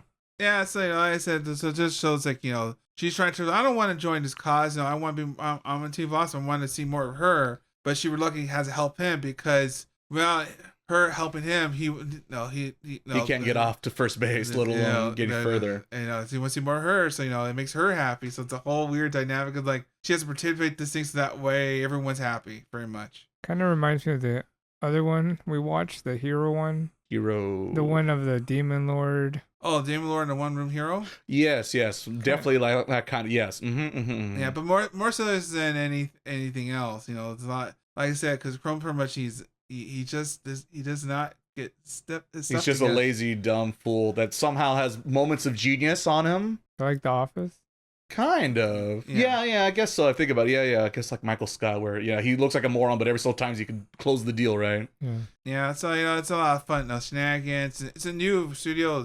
Vol, something like that. But animation's not bad for being a first anime project. It was I thought impressive considering the studio I never heard about. The character designs are very unique this season. They love their unique eyeballs. They love them. What's the name of the show again? Acro Trip. 2-minute warning, by the way. So like I said, it's a lot of shenanigans. It's fun. I like the ending credits because it's silly. I've heard the ending's pretty good. And I said it's a good Sunday Saturday morning cartoon show. Pretty much. Don't think about it. It's fun. We're having fun. And you get laughs here and there too. So that concludes my review, I guess. All right. I guess I'm next. So back to Ivan. The last show I picked is called Negative Positive Angler. The Japanese name is Nega Posi Angler. For sure. Yeah, let's go with that. Let's go with that. You let us know. Good luck, editor, eh? So the story follows. This is what it says here on. He's cheating.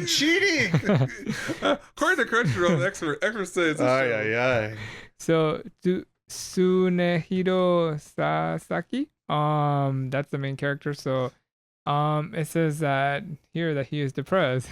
He is very much so in that opening scene. Yeah. So basically, the story is that our main character is terminally ill. He's broke. He's basically a college dropout at this point. Yeah, college dropout. He's down on his luck. And so the first episode, he gets told that once again he's terminally ill. So out of his frustration, or not frustration. And then he also owes a lot of money to some loan sharks. Loan sharks. So he gets chased and he falls down from the bridge and he's like, whatever, like.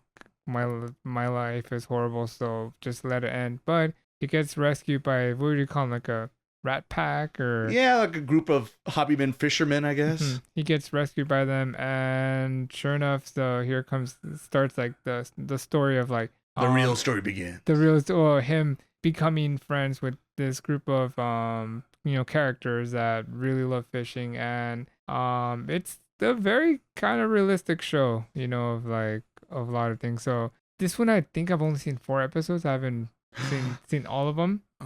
But so yeah, it's the stories of him almost assimilating back into like the world, or like getting almost trying to change your luck, right? Would you agree with that? Yeah, it's about picking yourself up when you're down, and especially when you're really down, because in this guy's situation. So and then he meets I guess the other two main characters from like the main cast is him, and then the girl with the most unique hair I think I've ever seen in anime, the blue hair girl. Yes, very like late 90s, early 2000s. Oh, so Yeah. Ray's like, definitely some old school designs a little bit. That's what caught my attention. Yes, Yeah. the old school designs I did like. And then the other pink hair guy. There's male Haruko Yeah. for Fully Cooley fans. So, and basically she is she loves fishing, and then that's like her whole passion, her thing. And so I guess they're kind of like basically taking him in like a stray cat. And Pretty much. And there's even like references to like Literally, there's a cat, and like it's like you, the cat. So that's funny. I don't know if I have more to say about it though. I just think it just dives into like what I really appreciate about it is like I've said this before, like sometimes it's nice to see animes about adults. And because everything is like, you know, high school and romance and first love, and I'm awkward, how do I do it? And then you have something that's a little bit more, it kind of stings as an adult because you're like, oh man, like I know I can relate. But it makes it kind of like a nice getaway from like the traditional things you're always saying, like no magic, no wacky transformations, no Gundams, no mobile suits, magical girls, idols, none of that. Just people dealing with problems and struggling dealing with those problems. Yeah. The only thing I will say that from like my personal like preference, I haven't been as motivated to be like, I need to watch like the next episode. You know, it's not because it's anything negative. It's just more like, I guess, how I've been responding to it. So when I watch them, like I enjoy it, but I have to kind of like go out of my way to watch it. I see. Yeah. So that's the only thing There's no fun escapism so far in that show. Doesn't feel like I feel it's gonna be a great show, but it's a slow burn. Exactly. Yeah. I think I usually use that phrase in my video talking about that show. It is a slow burn. Yeah. So to see how like it pulls it off or how it ends, you know, is to be seen. But I think it has like a good setup. It's got pretty promising. I guess as we have a little extra time, I'll get so yeah, I also like this show a bit. And the thing, as you talked about a little bit, is the fact I like it is dealing with older characters than high school students, but even more so because we have like a mixed main cast of characters of, you know, not only just guys but also girls, and like you see them like more like middle age and you know, a little bit younger, and there's just more range and diversity that you don't always see sometimes in anime shows. And so just that alone, I'm already like, oh, that was interesting. And I like the fact they talk a little bit more of the nitty gritty stuff about fishing a little bit, not maybe so you know you're turned off by it, but you know, I did like the fact they didn't shy away from like, oh, when you catch the fish, you gotta clean out the guts, and they kind of show you a little bit of like, and you seem like freaking out. But like, you know, as a person who also appreciates how food gets on the table, I do like the fact that the show didn't shy away from that either, and it shows you those little details, and you know, and it goes along with also the other heaviness you deal with that show, because you can get a little bit tease of other people's tragic backstories of how they somehow, you know, went through a tough time, and I guess supposedly fishing saved them in those situations. And so it does seem like we're gonna get a little bit of all that stories of how fishing somehow, you know, made their lives a little bit better and kind of maybe help them heal their wounds a little bit and something like that, which, you know, I'm definitely a sucker for. But it is definitely a very slow pace, you know, no wacky shenanigans once again here. It does seem something I feel like I haven't seen in a while, especially new anime. So it was a nice, pleasant surprise overall, considering literally the opening scene, he's trying to get himself isekai'd. So he says it, right? Yeah, I think he literally says that. So yes. Yes, but to make sure the algorithm doesn't hate us, I have to make sure I say the word isekai and not the term most people would use. The word of the day is. But yeah, so I just liked it. It was, as you mentioned, it was more serious, down to earth. And yeah, I just think the cast of characters, the potentialness, and also even the animation and like the background work is pretty good, and feels like this is a story that takes place in Japan, and you know, just little things like that, especially when you watch 31 anime shows. Not all of them shine so well on that regard, but this one does pretty much everything pretty well. Good. As soon as I saw it, like I was like, yeah, this is like great. It's like in my jam. Yeah, that's his jam. So there's 90s designs in there too, huh? A little bit, especially that, like I said, the main girl. I guess you see a lot of times in the show in the opening. She definitely has like the, like I said, late 90s, early 2000s aesthetic. That's a hairstyle I haven't seen in a long time. Yeah, basically, yes, indeed. Yeah. So, and I think the last episode I saw, they were just kind of getting a little bit into her backstory. So, because like the first episode didn't really say much about her. Like she's there, but, right. But did you get to see the episode where it shows where she lives and things like that? Okay, yeah. So they got into where she lives, and the last episode I saw, it was funny because I guess he said a comment. He called her like, "Oh, you don't know like how to do this," and then she like say, "Oh, let's go fishing," and then she did it just to show him up, like that. So it was kind of funny because she's like, "Oh, maybe I don't know how to do this, but I'm really good at this." Right. And he's like, "Oh, this girl, so she can be like competitive." Right. So it's kind of funny. That's cute. All right, that's that one. It's not a bad show, I will say. All right, so back to me, I suppose. Let me set myself up real quick. My last show this season is a little show called Mechanical Arms over on Crunchyroll. Speaking about 90s, early 2000s anime, this is another one that screams that, because in this one, our main protagonist is once again a high school student who, on his one day going to school, pretty much slightly more futuristic world you'd find, maybe 10, 20 years down the line. He's going to school, pretty much normal day for him, until he hears a whisper voice in the far distance, and he's curious, what is this voice? And goes on to figure out what is this voice. He ends up in this like pretty abandoned alley, middle of nowhere, and all of a sudden, some magical mechanical being lands behind him on his sweatshirt jacket, and after a big flash of light and energy explosion, he wakes up and discovers a sentient arm has decided to attach itself to a sweater and starts talking to him. And that's the setup on this one. Is that Iron Man vibes going on? Yeah, well, there's definitely a little bit of that also going on this show here, Miles. Tell me more, Ray. So already this is an awkward situation because, like, what is this arm? It's talking to me. Arms don't talk. What's this arm? What's it attached to? Why is it attached to my sweatshirt? So very much, I don't know what's going on. What's happening? This is going on. And of course, in mere seconds after all this takes place, here comes these evil drones that start attacking him. Looks like they want to get the arm from themselves. And of course, now he's running for it, booking it, and trying to dodge us. And of course, these mysterious figures start showing up and present themselves in front of him and fight against the drones, but all still basically want the magical arm that's attached to his jacket. And it turns out this being that fell on his lap is one of these beings, creatures. I think they have a name, but I forget the name is. But these sentient, like Uda, right? Yeah, I guess so. Technically, like mechanical arm, mechanical something. Basically, there are these partners, I guess you would call them, where they kind of we got Digimon now. Yes, where they attach themselves to other human beings, and they basically get a power up, and they have this way to combat and fight. And everyone, all the big corporations in this world, they want these things because, of course, if you catch them all, you're the most powerful corporation. You can take over the world and do whatever you please.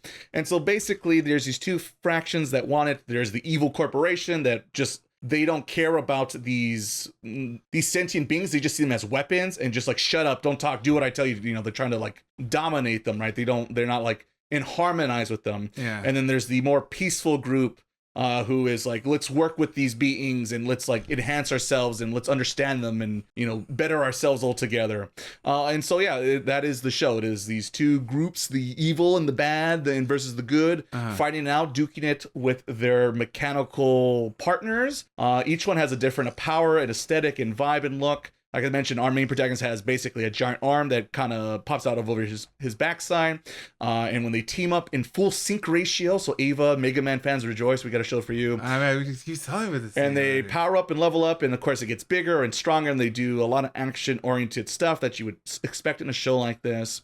There is our the other female lead, who she has two like sentient twin blades that come out of her legs. How Tokyo, Yeah, I was gonna say. So yes, if you're a Bushel Rinkin fan, have I got an anime for you? And so that aesthetic. There's other ones where they're like more like a thing they could shoot weapons from. There's like a sniper rifle. There's ones that could do like more Transformer stuff where it becomes like a motorcycle. Yeah. So if you're like, you know, into Transformers, Iron Man stuff, there's a lot of that going. I know. You sold me too much already. I know. I'm definitely selling to Miles on this one.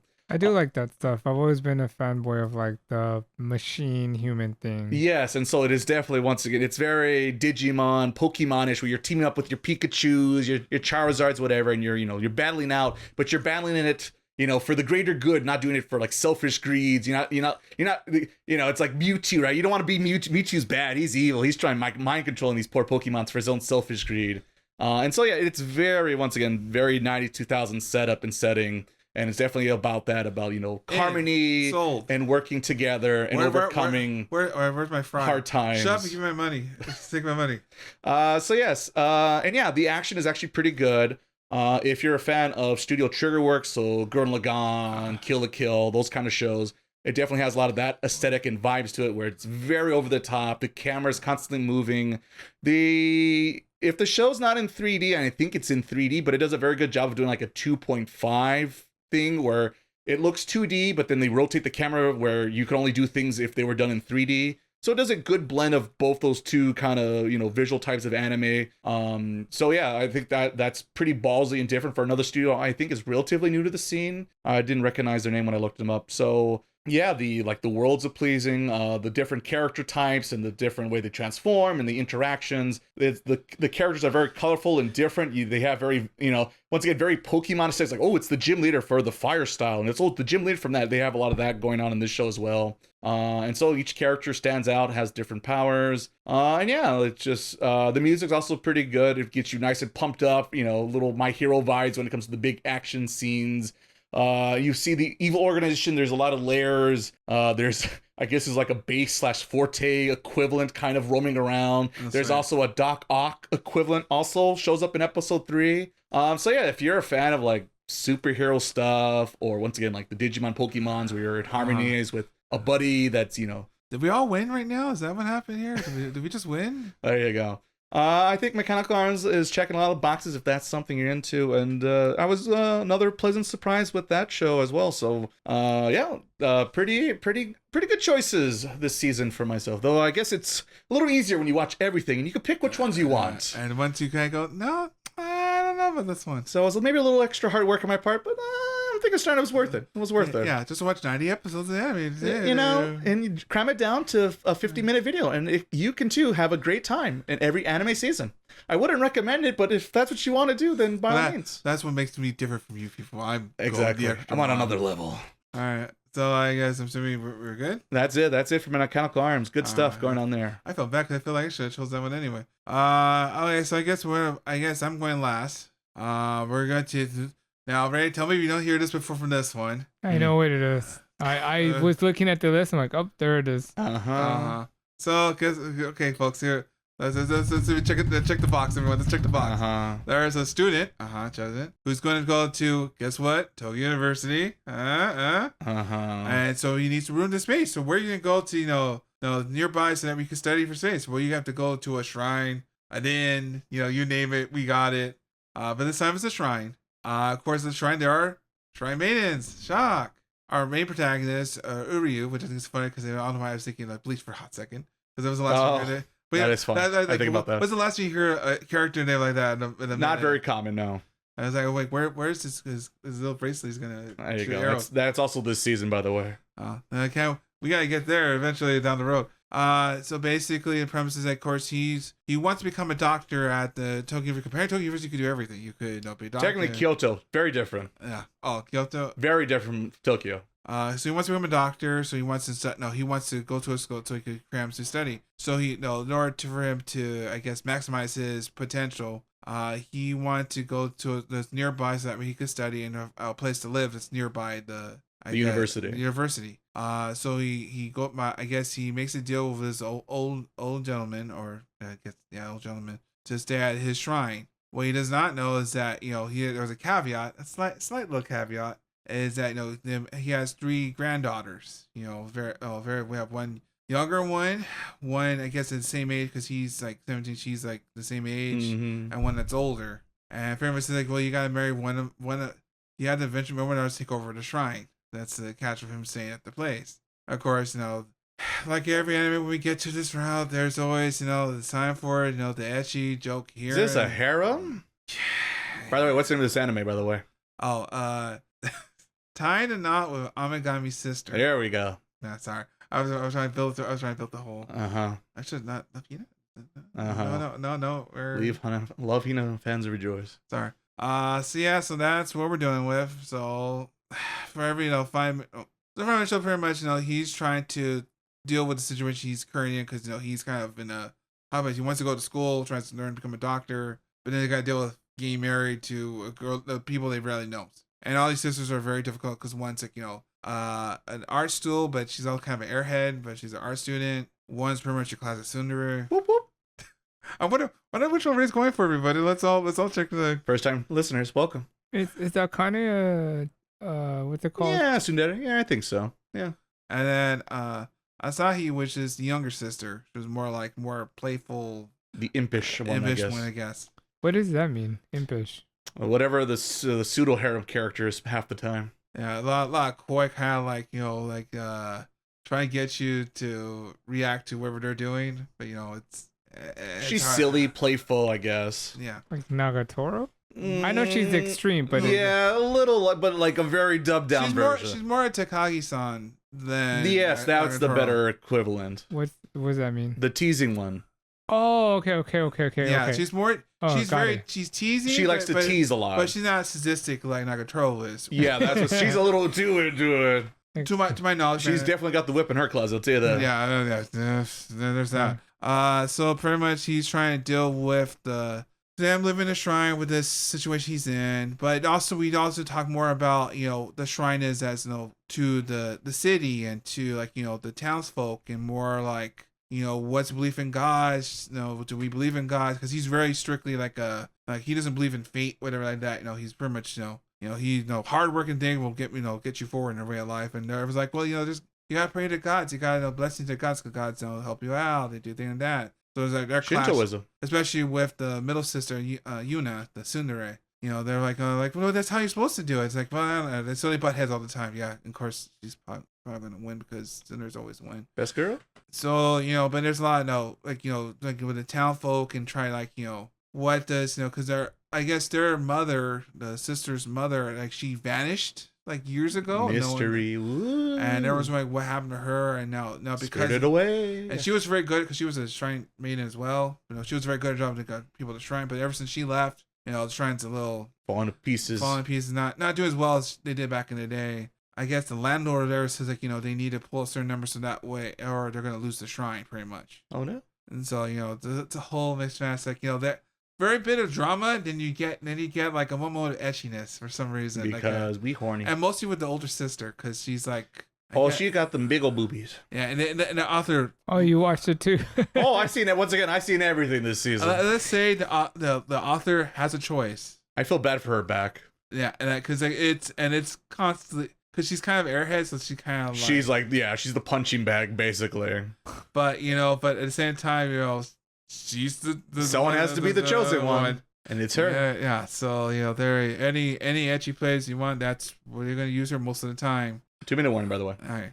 So so that's just a show. It's to me, it's a cross between because it's the same tropes you would know. There's always a sooner, there's always that, and it's. What makes it different from say Love Hina or all the other harem show, right? Is that they're sisters, and we're more talking about their beliefs, with their mother, and there's no stepsisters or blood related siblings. Yay!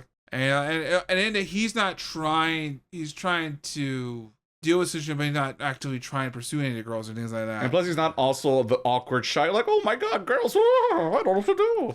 He pretty much like, yeah, cool, you do you. It's like, all right, she's a pretty girl, and I gotta go study. But he's really focused on studying, and he happens to. The girls happen to just be in this way, pretty much. It's like, it's cool, you do you. I'm just trying to do my thing and move on. So it's a weird mix, but there's a lot of good drama beats here and there. There's that. Also, supernatural stuff also happened in the show. Yeah, well, yeah. There's a teasing shot at the end of the show in which they like he remembers a glimpse of his future and like what does that mean and why is he marrying all three sisters? Dude, they're all different timelines, different timelines. It's like, oh, here we go again. Better than marrying a 10-year-old. Watch my video on YouTube. You tell me about that. A lot of choices this season. Anime is a very, very medium. Let's just move on from that. And I guess that concludes my turn. Perfect timing, brother. All right. Oh, I'm just going to do hosting, dude. Brother, so you're back to hosting. You host. Sorry. Okay, no, it's fine. All right. So that's all our previews so far. So I guess how you want to do this? You want to rank going from last to first to last? You want to just give your picks right now, or I think we'll just do our least favorite and then our chosen one, and then obviously the one left out is the middle child, the tsundere, which is the best one. It's always the tsundere. There's the child friend always gets that poor Rihoko. Who doesn't like sweet and spicy? The child friend always gets the short end of the stick every freaking time. I guess there's a childhood friend they show for 2 seconds. Which probably will eventually become a real option because harems. We never 3 choices is a snooze. We need to have like 10. The best girl's never always the one. It's always the son. We'll see what happens. Anyway, so what's your least popular choice this season? You'll never guess. Oh, you're going from 1 to 1 to 1? Yeah, well, you should at least favorite show each. See, I'm gonna be honest. So I think this is like the first thing where like if I'm to like put them, let's say like I'm just kind of putting an example. If I do like 8, it's like 8.1, 8.2, right, 8.3. Right. So like this is one of the few times where I feel like I really don't know. Even at this very moment, I'm like kind of debating within myself. But I feel like I think I already have an answer. But I think probably my least favorite. That's not even like fair to say. Right. But it will probably be the angler one. Okay. Well, bye, Ivan. Thanks for coming on the podcast. It's been fun. You drank off the wrong cup, and now you're shriveled up mummy. I hope you're happy, Ivan. But it sounds unfair because sounding like my least. You're unfair. Stupid blue box. How dare you? All right, brother. What's your choice? So yeah, as I mentioned, all my shows I did like a decent amount. But for regarding more thinking about everyone who will eventually join us here on the podcast, including Frank, who's absent today on this podcast, the show that I think everyone would most likely not enjoy as much, and the reason why I give him the 3rd place, but I still liked it, would be the Do-Over Damsel Conquers the Dragon Emperor. It's just the show that I think is a little too wacky and a little too over the place for people, and the animation can be a little rough if you stop and start it long enough. For those reasons, it's my least favorite pick out of my 3 this season, but it is a show that is still on my radar, so who knows, maybe I'll talk about it on the future here on the podcast. All right, that goes back to me, huh? All right, here, let's get this over with, everybody. I guess so. Obviously, I guess Love Live Sunshine season 3. I'll be here because obviously, for reasons that only to me, it's gonna be out. Yeah. There is a god. I'm still gonna watch it though. So, I'm gonna go to my local shrine and give an offering now. Maybe I'll make a nice scenario out there. This ain't the end yet. We're gonna keep fighting the good fight. As long as I don't have to fight it for you. And I guess. So now we say our choice, right? Our chosen one. Yeah, the one. One will begin a full review in the future episode here on Taku Podcast. Well, so the one that I ultimately, because I really was going back and forth between this one, but I think that kind of thinking about because this was the one where I had to think about like the group. What do I want? Blah blah blah. Big choice we make here on the podcast. But I think that the one I feel like can be the most, I guess, entertaining for everyone, I still think is Ranma. Yeah. I like that. If you look, folks, look at his forehead. It's sweating. Oh, you thought I was gonna choose Blue Box? There, once again, I gotta go to the shrine. Yeah, no.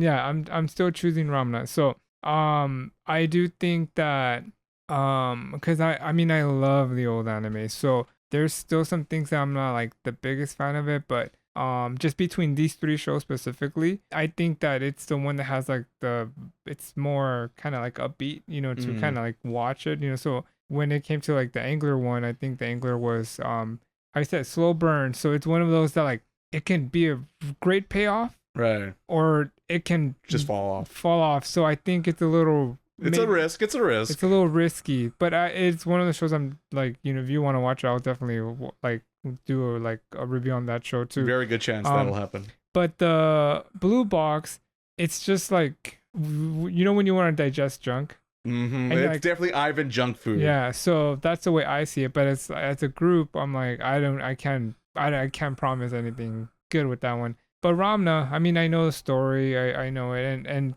once again, the fact that I felt the Yatsura, you said it, Yatsura, I really enjoyed like their production. So I think it has similar vibes, even though it's different studios where like they're kind of like keeping, true to the manga to some extent, Right. There is differences, but there's just like little things that like as a fan, like when they do like, when you're familiar with her art style, she does like these gags, and like, so like those gags are still there, and it's like the once again, just like how she writes female characters, and she's just very, very good at it, because obviously she understands like, like some of these like been like, she's a human being. Yeah. Versus how sometimes anime writers sure feel like aliens from another planet don't understand feelings and what it is to be human in all these situations. Yeah, so with that's why I'm gonna, and once again, Ramna and Akane are two of my favorite characters, even though they're like both knuckleheads and pretty much they're dumb, but I still feel it could have been better, like the production of it. But I think that the story itself kind of like holds it together. Good to hear. For myself this season, the winner here, I guess I'll just say it here without big epic thing, is Mechanical Arms, and I just thought it was a show, like I said, it very much has the 90s 2000 aesthetic of, the young boy who's still trying to figure out himself a little bit, stumbles upon a situation, and now is trying to realize, his dream, or not even his dream, but just the idea of like, he stumbles upon the situation and has to make the best out of it, and it turns out it kind of has to require him to be a hero and step up to the plate, which, in life you could argue we all at some point have to step up to the plate in one way or another, right? Not literally the world's at stake, but, you have to go get a job, you have to pay the bills, gotta, put food on the table, that's, the way of stepping up. And so, yeah, I think it does a lot of those things like that as well. And like I said, I mentioned in my review discussion, the fact of, teaming up with a partner and coexisting and learning with each other the differences and overcoming that to become something greater than you can be by yourself, I think is a very simple but very powerful lesson to teach to everyone. And in particular, if you're a younger person, I think it's a story that could resonate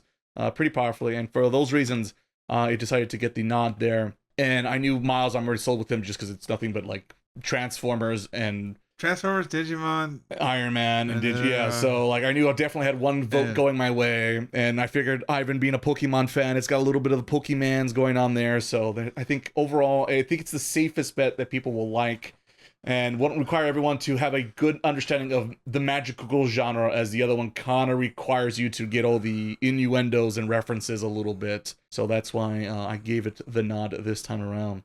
So all's left to you, Miles. What is going to make the final grade here and get a full pass and review down the line? I guess to keep with the vibe we're going for the season so far, I'm going to pass Acro Trip. Oh, going for the comedy. Which one was Acro Trip? The Team Rocket. The bad guy fighting the magical girl, but for silliness. This show it's funny because the guy's an idiot, and the fact that it's trying realistic that things happen like and that's going away, and now we gotta deal with this problem. It goes outside the magical genre a little bit here and there, and just poor girl's like, I'm not a stan, but I want to see more of her. So yeah, I guess I'm going to be evil. I'll do whatever it takes. I'll do just so I could get closer to her. I'll go to the dark. I think she said to go to the darkness of death. So like, it's a very silly show. And the problem with the time I just don't. For every moment, like you kind of think like, it's gonna be not trying to be different, right? And then here comes the older sister. And then the older sister is like, and I always like that they love the camera angle. The camera loves her. There's like the weird camera angles all the time. And I guess the fact because she's older, I guess that's interesting. But because she's airhead, but also not airhead, and so there's a lot like she has more to her personality? Question mark is a mystery in episode 3. But most of the time, like that she's an airhead most of the time. She's mostly in various ways undressed. All right, so I guess we lock it in, lock. That's what it is. Stay tuned. So that means, of course, at the end of the season, we'll come back together and review the shows that we mentioned. and Ranma, one half, Mechanical Arms, and Acro Trip. I said in my videos, I called it Arco Trip, and I'm still kicking myself. Arco, you go get no. And then I see the title, and it's literally like the opposite. I'm like, damn it! And literally, I just made a joke like, I can't read. Leave me alone. Don't worry. What AM PM afterwards? I'm too lazy to review my lines. Well, technically, Chromel does work at a convenience store, so technically, I'm halfway there. AM PM, we'll fix it. And I don't. Fandom ruins us all. I guess at a certain point. How far would you go for your fandom? I guess. So I guess with that, I guess we conclude the podcast for today. I guess for this episode. Tune in next time, which we'll come gather around and figure out something. By anime, video games related, probably. Yeah. Hopefully Frank will be able to come and join us again. That'd be nice. I forget who's this Frank? Who's that? Frank, the last year. It's always been a 3-man podcast, Miles. There you go. Just put like a little picture. It's like, Frank. If Frank was here, Frank would have chose no. He would have picked the fishing show. Yeah, he would. Yeah, actually, he would not. He would have fallen asleep after the first 10 minutes. Yeah, but it's hard. It's hard picking. It's hard because make everyone happy. Because everyone has like a very unique taste, but it kind of adds balance to it. But when you're thinking of like a show for everyone, you have to kind of like think of like what can they potentially. At least I do. No, that's true. It depends. Sometimes I do. Sometimes like I don't give a fuck. You guys gonna watch this? And I don't care if you like it or not. Well, I learned from the various times on this podcast so far. Stick to the comedies, brother. Yeah, that's my advice to you. Stick to the comedies. No idle shows out here. No takers. No. All right. I guess I'll idle myself out of here, and we'll see you next time on the podcast. Everyone, see you later. Later. Bye.